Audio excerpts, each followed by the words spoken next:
Alassane Ouattara, le soft power et le réalisme politique.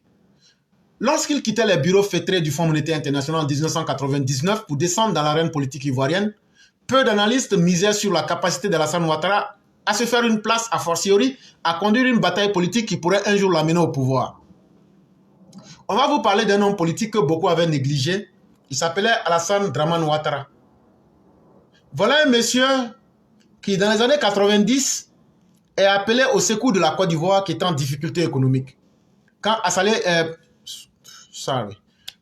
le président Alassane Dramane arrive en Côte d'Ivoire, ça là, ça va vous plaire, ça va pas vous plaire, c'est la réalité. Il était fort, il était ce qu'il était, mais il ne connaissait pas les Ivoiriens.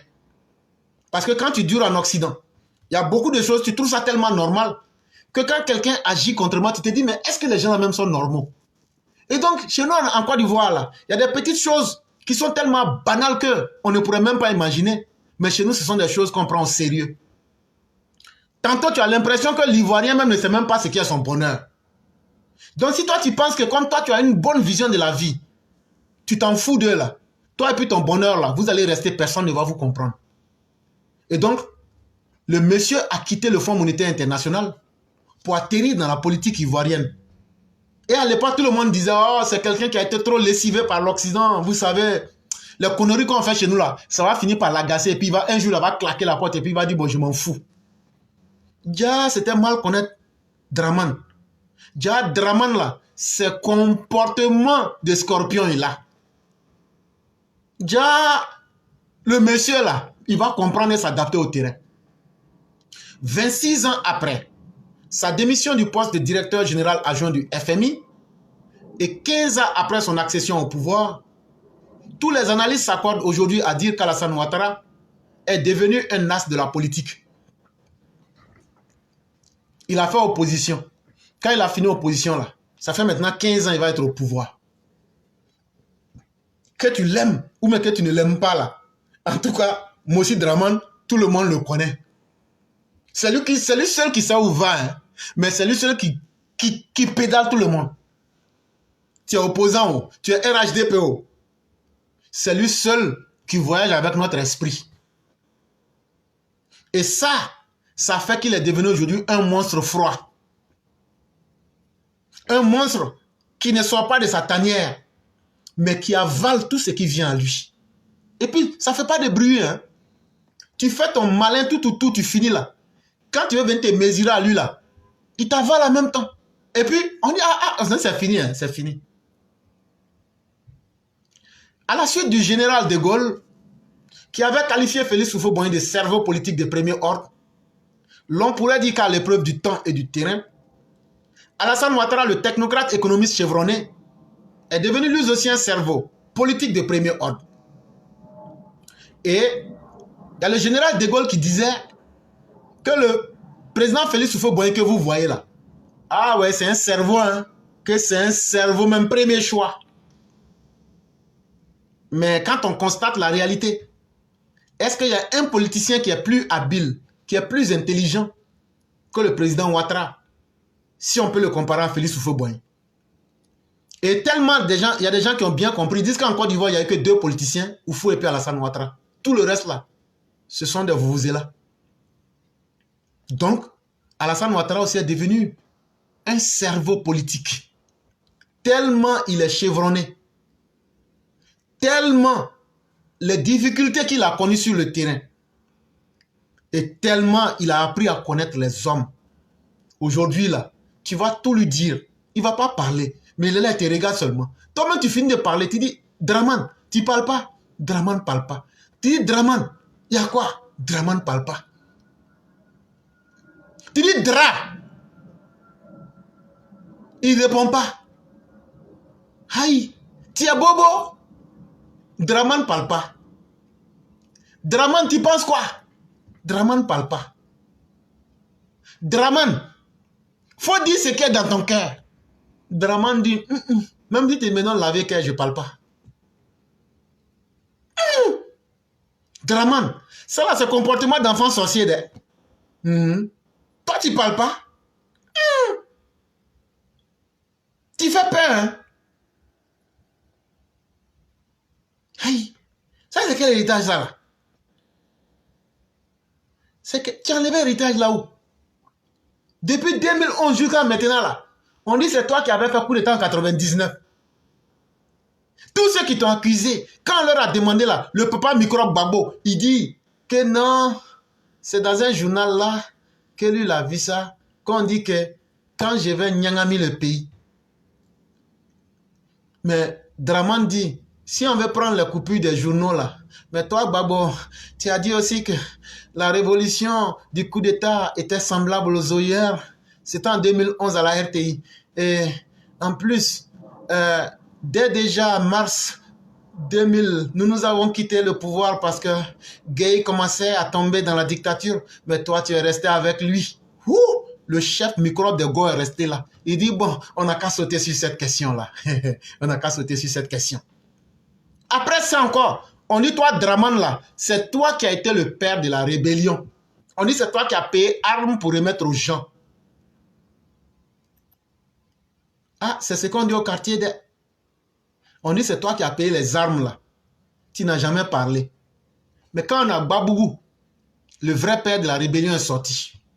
Il dit, tellement je suis le père de la rébellion, là, j'ai tué Ibrahim Koulibaly pour être le père de la rébellion. Soroguillaume.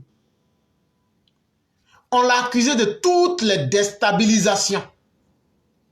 Maintenant, le sport favori, c'est le Burkina, le Mali et le Niger qui disent, chaque matin quand ils se réveillent là, la Côte d'Ivoire est en train de faire un coup d'État, la Côte d'Ivoire a fait venir des avions, la Côte d'Ivoire a fait venir des prostituées qui vont venir nous faire un coup d'État. Le coup d'État par le sexe. Les femmes là vont venir tomber sur nous. Et même quand on va crier, personne ne va entendre. Et puis elles vont faire coup d'État. Tout le monde a dit. On dit un matin, on s'est réveillé comme ça. Brou, on dit Alassane Ouattara a versé l'eau de batterie dans les robinets. Aujourd'hui, là, tu as bu l'eau de robinet, là, tu es mort. On peut être mauvais comme ça. Tu te vas payer batterie pour venir mettre ça dans les robinets. Et puis, c'est mélangé avec l'eau là pour couper nos intestins. On l'a accusé de tout ça ici. Une fois même, il y a eu un nuage dans sauce graine. On dit ça là encore, ça doit être Ouattara qui a fait ça. Il n'est pas bon. Il n'est pas bon. Mais il n'a jamais parlé. Mais en même temps, il a toujours parlé. Parce que sa méthode se retrouve dans son silence. Sa méthode se retrouve dans son silence. Tout ce que vous dites là, lui, il a compris que quand un homme qui est important là, il faut que les autres parlent de toi. Et si tu lui as dit de ne pas parler de toi, tu es en train de tuer ta publicité. Et les opposants, sans le savoir, ont fait la publicité de l'homme Ouattara. Mais quand, tellement ils ont diabolisé Ouattara là, ça fait que quand tu viens le connaître là, tu dis, ah, mais ce que les gens ont dit là, c'est que moi je vois là, le monsieur là, il travaille le monsieur là, c'est pas un homme qui fait vous là. Oh. Il n'est pas un idéologue. Oh. Il n'est pas un théoricien.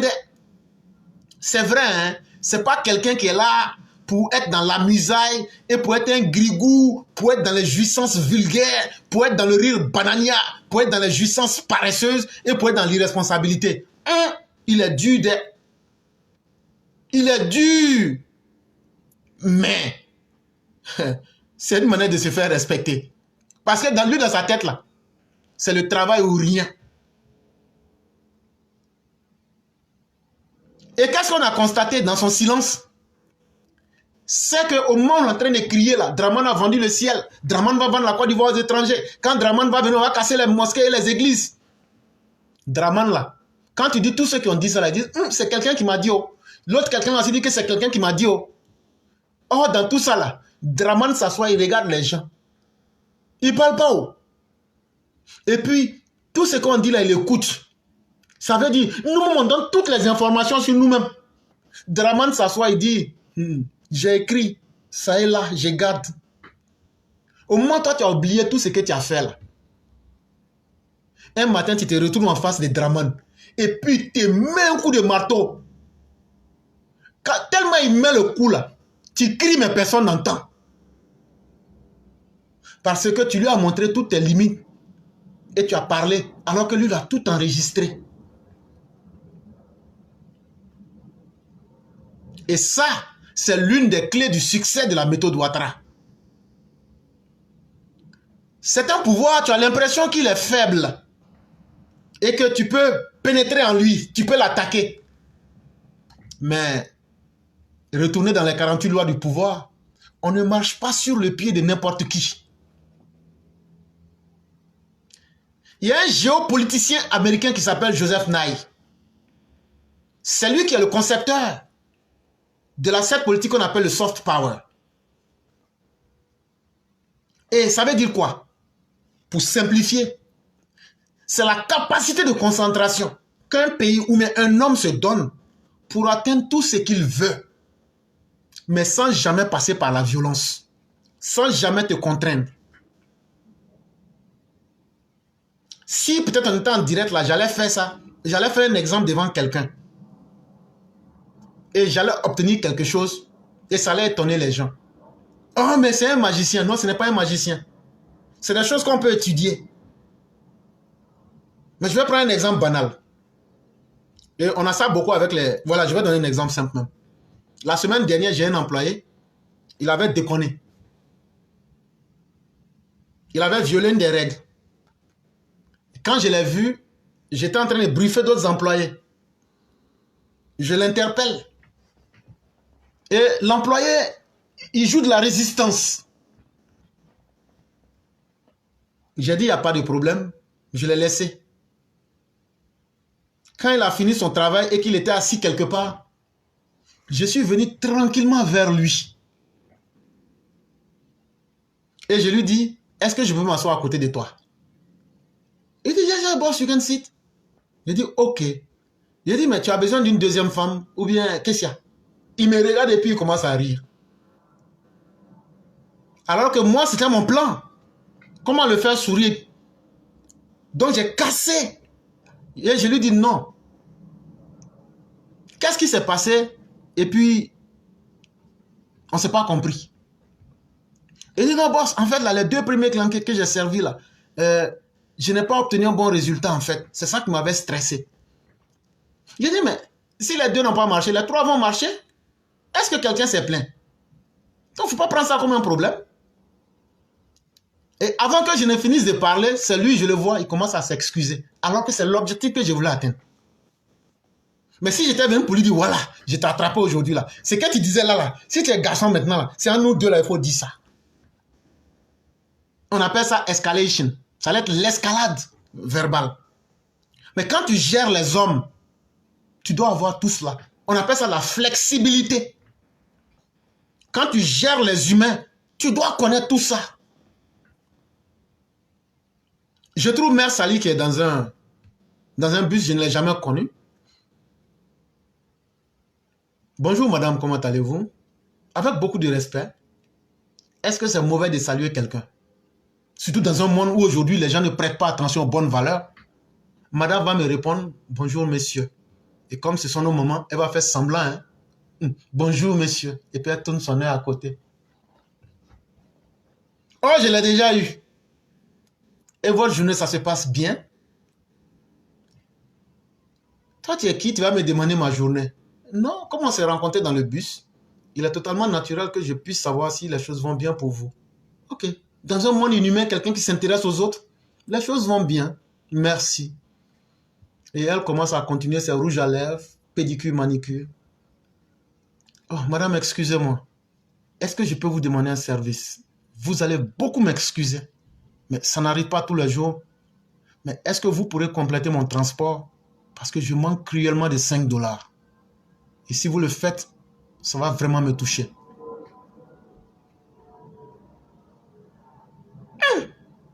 Le monsieur qui est respectueux comme ça, là, il est venu me saluer. Et puis après, il s'est montré humain. Et puis, j'ai communiqué avec lui. Tu vois que toi-même, tu es en mauvaise posture. Tu te sens mal à l'aise. Alors que s'il était venu comme un homeless. Oh, donne-moi l'argent, j'ai besoin de manger. Quitte devant moi. Donc, tout est dans la manière. Si tu ne mets pas mon nom sur la liste électorale, là, je vais brûler le pays. Aïe! Déjà, les moutons étaient là. Les moutons disent même là, ces pays-là brûlés là que nous-mêmes on cherche. Les moutons disent même là que nous-mêmes là on est en tas. Pays là on n'a qu'à brûler ensemble. Ton affaire là tu as gâté. Papa Microbe, ton affaire là tu as gâté. Ça là, faut pas menacer moutons. Les moutons disent à leur patron là, patron, si tu veux là, il faut couper salade là. Mais nous là, on va mordre les gens là cette fois-ci par leurs fesses. Ah! Donc le vieux là, il dit, 2025 là, les moutons disent qu'ils ne vont pas m'écouter. Oh. Donc là, aujourd'hui il vous a dit, ce qui est mieux pour vous là, faites la paix. Parce que cette fois-ci là, les moutons disent là, qu'ils vont se diaiser sur vous. Comportement sauvage. Réaction violente. Donc, tu vas voir Alassane Ouattara, tu as l'impression que tu es sur même tes pieds sur lui. Tu peux te moucher sur lui. C'est très bien. Mais quand il applique la stratégie de Joseph Naï, tu laisses tout le monde venir à toi. Et tu donnes l'impression que tu es faible. Tu donnes l'impression que c'est les autres qui te contrôlent. Mais quand ça va en Marcoussis,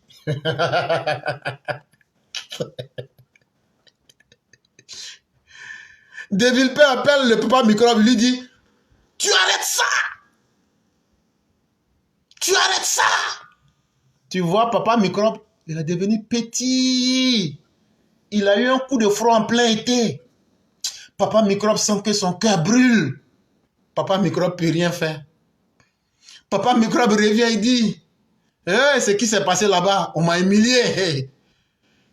Nous sommes humiliés. Papa Microbe vient, il dit à ses éléments microbes, ah ça là je ne pouvais pas, c'était trop fort pour moi. Et finalement là, vous avez l'impression que celui qui n'existait pas était celui-là même qui contrôlait le grand schéma. C'est le pouvoir de pouvoir persuader les gens à partir de ses propres performances ou bien d'une attitude, mais sans les forcer à croire que tu décides pour eux. Ça, c'était quand il était dans l'opposition. Maintenant, quand il prend le pouvoir, parce que c'est à différents niveaux, comment il va faire le soft power? Pour faire le soft power, ce n'est pas difficile. Il faut te comporter comme un dirigeant très respectable. Donc, il met la base sur la réputation. Après la réputation, il dit, mon image est déjà une bonne image depuis le FMI en passant partout. Attends d'abord, je vais faire sortir la Côte d'Ivoire de ce pays infréquentable pour le mettre dans le concert des nations comme membre non permanent des Nations Unies. Parce que dans les 48 lois du pouvoir, être capable de se faire voir aide beaucoup. C'est l'absence qui est un poison. Donc partout, même quand on dit à Maracana ou à Côte d'Ivoire est là-bas. Et comment il va appuyer ça? Il va appuyer ça en faisant des voyages. Hey, papa Magellan, papa tant. Hey, il ne dit rien. Il dit, je suis habitué à vos moqueries. Mais au moment où vous allez vous réveiller là, je vous ai dépassé. Est-ce que ce ne sont pas les bilans économiques là aujourd'hui qu'on prend pour limer les gores? Tout ce que j'ai dit dessus sur Chaka Dian là. Si Alassane Ouattara n'avait pas travaillé là, est-ce que je pouvais dire ça? Est-ce que je pouvais être fier, mettre les vidéos avec les liens? Il dit, quand je vais travailler là, non seulement les Ivoiriens seront convaincus, mais ceux qui vont venir dans mon pays vont dire, hé, c'est pas le pays qui avait fait guerre là, à moins de 14 ans, mais on n'a jamais vu ça. Oh. Hey! Donc ça fait que le bilan économique a attiré les investisseurs. Vrai, là, moi je ne comprenais pas. Oh. À un moment, chaque 6 mois, tu vois des Blancs qui sont en train de venir en Côte d'Ivoire. Je dis, mais vous venez chercher quoi ici? Et puis nous, on s'en va chez vous. Eux, ils ont vu ce que nous, on n'a pas vu. Et puis, il y a quelque chose qui trompe tout le monde. Le RHDP a sa communication, mais Alassane Ouattara, là, lui seul, là, il a sa propre communication. Et sa communication se trouve dans son mode de vie et dans sa culture. Ça, tu le vois avec tout le monde, là. Mais lui seul, il a son chemin. Et lui seul, il a sa vision. Et il se donne les moyens d'atteindre ses objectifs. C'est la culture qu'il s'est donnée à lui-même et son mode de vie. Tu ne vas jamais le voir dans des histoires sordides. Tu ne vas jamais le voir en train de tenir des propos bêtes comme l'autre. Et tu ne vas jamais le voir en train de faire palabre avec quelqu'un. Ah, comme l'AES dit que les gens commencent, on dit vive la France, vive la Russie, et vous aussi quittez des... Il dit aux Français, vous voyez affaire là. En tout cas, moi je ne serai pas votre ennemi. Mais il est temps aujourd'hui qu'on puisse négocier de façon responsable. Et puis vous allez, voilà, partir un peu. Même si ça va vous faire mal. Mais c'est comme ça. Il a fait ça en douceur, de façon déconcertante, sans passer par les vuvuzelas des États de l'AES. Mais on a retrouvé ce soft power encore le jeudi 9 janvier 2025. Dans les mots qu'il a choisis pour annoncer sa candidature à la présidentielle de 2025. Si tu n'es pas quelqu'un qui comprend, tu vas dire non, il n'a pas dit oui, je serai candidat.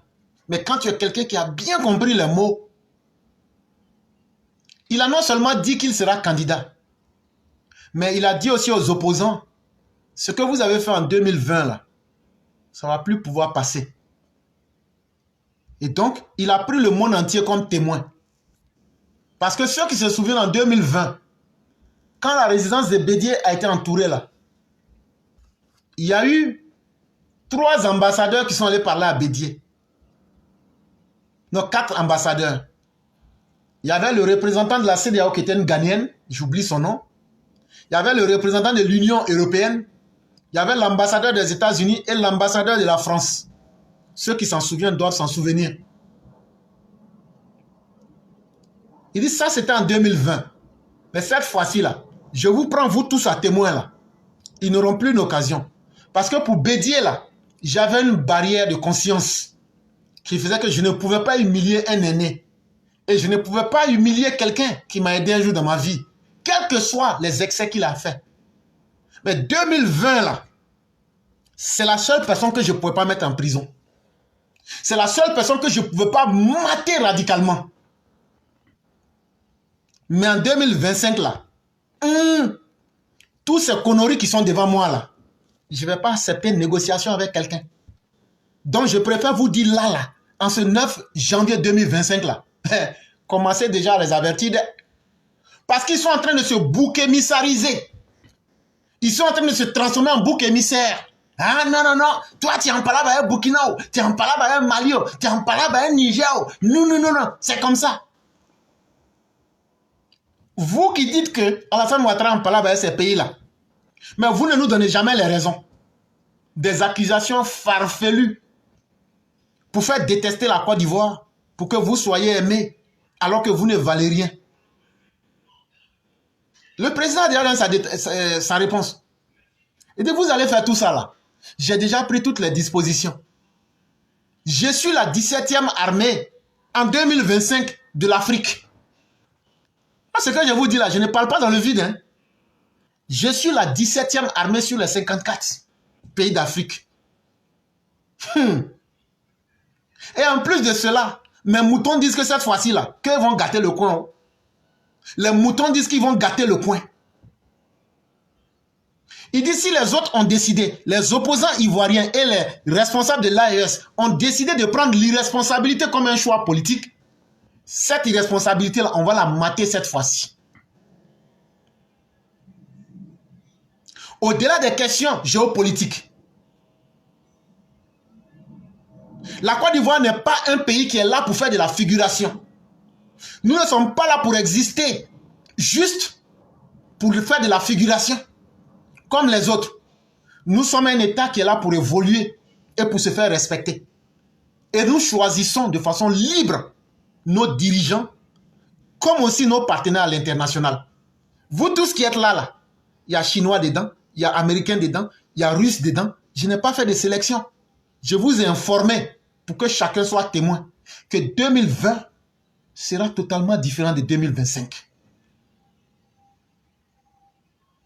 Mais il a dit ça dans des mots tellement simples que tout ce que les gens ont entendu, 2020 ne sera pas comme 2025. Mais il y a beaucoup de choses qui sont condensées là-dedans. Il dit, si vous ne croyez pas là, est-ce que quand on a organisé Cannes là, pourquoi c'est nous on a remporté? Hey, connaisseur connaît. Dans ce monde-là, tout est possible. Il n'y a jamais 203. Connaisseur doit connaître. Aujourd'hui, quand nos enfants vont pour remporter des concours de robotique, quand aujourd'hui, on remporte des concours de dictée, quand aujourd'hui, on voit des choses qu'on n'avait pas l'habitude de voir, il y a un nouvel esprit qui est installé dans l'Ivoirien. On ne participe à rien pour juste être présent. On est là pour briller. Parce qu'on a un chef qui sait transformer la boue en or, mais sans faire de bruit et de violence. C'est ça qu'on appelle le soft power. Ça veut dire le pouvoir souple. Ça ne veut pas dire que le pouvoir est souple, mais le pouvoir est géré dans la souplesse. Le fer, l'acier, là, on peut le rendre souple. Donc, toute situation, tu lui donnes la forme qui t'arrange. Et c'est bien sûr quand on rentre en religion, quand on dit que l'homme a été créé de terre, la même expression en arabe se retrouve que l'homme a été créé d'impatience. Est-ce que l'impatience là, c'est une matière matérielle? Est-ce que c'est une matière physique? Pourtant, c'est la même structure qui a été utilisée. L'homme a été créé d'impatience. Ça veut dire dans le comportement humain, nous avons mis l'impatience comme une caractéristique. Beaucoup de personnes ne savent pas être patientes. Quand on dit que l'homme a été créé de terre, ça veut dire que l'homme a été créé avec une condition malléable. Dans son comportement, en fonction des environnements, s'il est petit là, tu peux déjà lui formater un comportement. Si lui-même il est quelqu'un qui est apte à apprendre, il peut adapter et changer ses comportements. Tu peux trouver quelqu'un qui était bon hier, demain il devient mauvais, comme le contraire. Donc, c'est comme la terre, quand tu mets de l'eau dedans, tu peux donner la forme que tu veux. Mais une deuxième explication aussi peut vouloir que l'homme est condamné dans notre univers. Je dis bien dans notre univers, il y a plusieurs univers. Il y a plusieurs univers. Je parle seulement de notre petit univers. L'être humain est condamné à gagner sa subsistance sur la terre. Et donc la terre sera la matière de base dans laquelle nous allons tirer notre alimentation.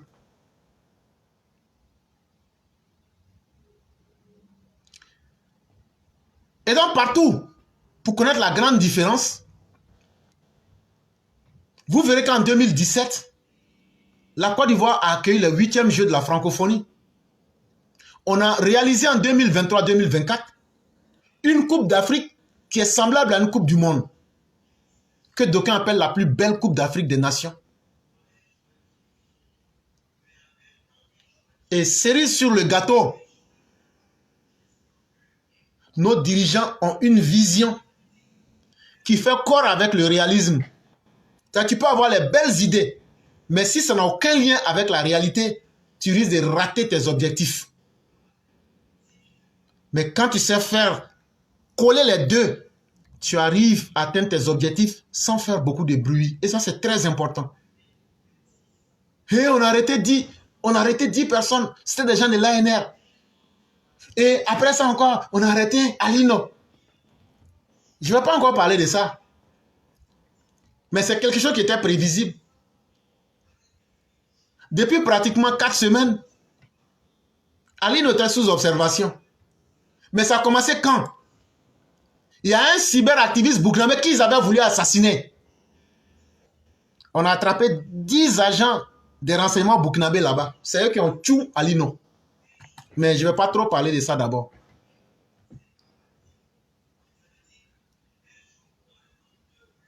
Donc là, quelqu'un qui a une telle méthode là, quand il sort pour venir parler devant les ambassadeurs là, ça veut dire que ce qui doit arriver dans 10 mois là, l'élection présidentielle là, non seulement il sera candidat, mais il a pris toutes les dispositions pour que ça se passe comme ça devrait.